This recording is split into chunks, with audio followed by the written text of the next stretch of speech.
2026 අවුරුද්දට journal setup vlog එක. එහෙනම් අපි බලමු මම මේ අවුරුද්දට මගේ ජර්නල් එක හැදුවේ කොහොමද කියලා. ඉතින් මම මේ අවුරුද්දේ මගේ ජර්නල් එක හදන්න ගත්තේ dotted pages තියෙන ජර්නල් බුක් එකක්.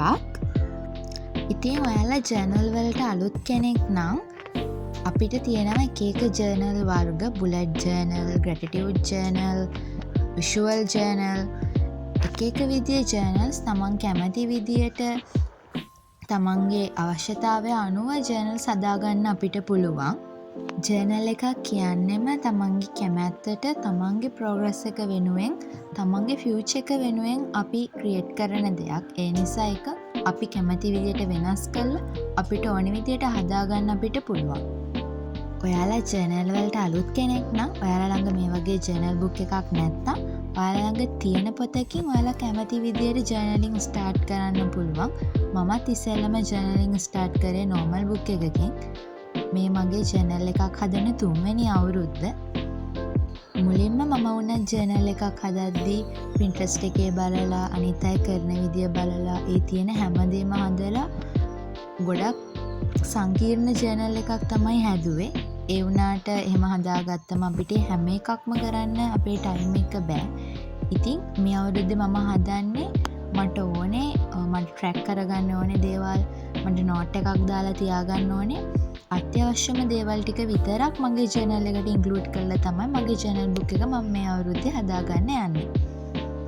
ඉතින් මම ඉස්සෙල්ලම කරේ මගේ ජර්නල් එකේ 2026 අවුරුද්දේ කවර් පේජ් එක ඩිසයින් කරගන්න එක. මම මේ ඩිසයින් එක Pinterest එකෙන් තමයි හොයාගත්තේ. ඔයාලට ජර්නල් එකක් හදන්න අයිඩියාස් නැත්තම් Pinterest app එකෙන් journal ideas කියලා සර්ච් කරාම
රූල් එකක් නෑ, අපිව ජජ් කරන්න කෙනෙක් නෑ.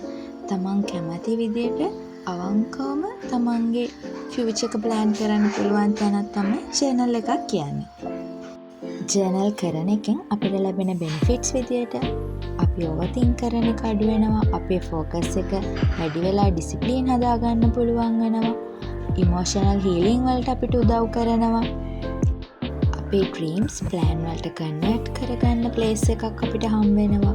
අපේ ග්‍රෝත් එක අපිට ට්‍රැක් කරගන්න ප්ලේස් එකක් අපිට හම්බ වෙනවා. ජර්නල් එකක් කියන්නෙම අපිට පොසිටිව් වයිබ් එකක් ගෙනත් දෙන තැනක්. When life feels messy, journaling make it quiet.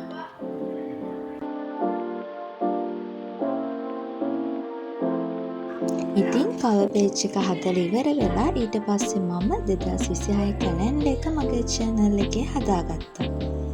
Calendar එක හදන්න මම pastel color theme එකක් තමයි use කරේ. කැලෙන්ඩර් එක හදලා ඉවර වෙලා මම මගේ goals page එක හදාගන්න තමයි දැන් යන්නේ. මම මගේ 2026 අවුරුද්දේ තියෙන goals ටික mains goal 6ක් විදියටත් අනිත් categories විදියට personal goals, finance goal, health goals and other goals විදියට categorize කරගත්තා. ඉතින් goals page එක කියන්නේ අපේ channel එකේ තියෙන වැදගත්ම page එක. මොකද අපේ මුළු year එකේම අපි මහන්සි වෙන්නේ අපේ මේ goals achieve කරගන්න. ඉතින් goals page එක හදලා ඉවර වෙලා මම මගේ bucket list එක තමයි මේ හදාගන්න යන්නේ. ඉතින් bucket list එක හදලා ඉවර වෙලා මම මගේ 2026 අවුරුද්දේ wish list එක හදාගත්තා.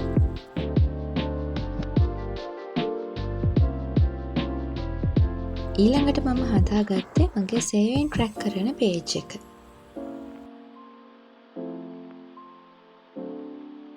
saving track එක හදලා ඉවර වෙලා මම හදාගත්තේ මම 2026 අවුරුද්දේ මගේ life එකට add කරගන්න හිතන් ඉන්න habits, qualities note down කරගන්න page එක. ඒ page එක මට ඕන වුණු විදියට ලස්සනට හදාගන්න නම් මට බැරි වුණා. ඊට පස්සේ මම හදාගත්තේ මම කියවන පොත් track කරන්න පුළුවන් page එකක්. මම මේ page එක අලුතෙන් තමයි මගේ channel එකට මේ අවුරුද්දේ add කරගන්නේ. මම ටිකක් කියවන්න කම්මැලි කෙනෙක් හින්දා.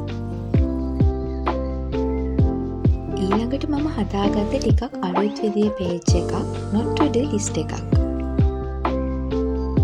හැමෝම to do list නම් හදනවා. හැබැයි not to do list එකක් අපි හදන්නේ නැහැ. ඒත් ඇත්තටම අපි ගිය අවුරුද්දේ කරපු වැරදි හදාගන්න නම් අපි not to do list එකකුත් හදන්න ඕනේ. හදලා විතරක් නම් මදි. ඒව කරන්නේ නැතුව ඉන්නත් ඕනේ. ඊළඟට මම හදාගත්තේ මගේ self care page එක. මේ idea එකත් මම Pinterest එකෙන් තමයි ගත්තේ. අලුත් අවුරුද්දේ අපිට අපි ගැන වැඩියෙන් සැලකිලිමත් වෙන්න හොඳම page එක තමයි මේ self care page එක. ඊළඟට මම හදාගන්න යන්නේ මගේ fitness tracker එක. ඉතින් හැම page එකක්ම හදන විදිය add කරන්න ගියොත් මේ vlog එක ගොඩක් දිග වෙන හින්දා මම තව pages ටිකක් හදලා ඉවර වෙලා ඒ වගේ final look එක ආවේ කොහොමද කියලා ඔයාලට පෙන්නන්න.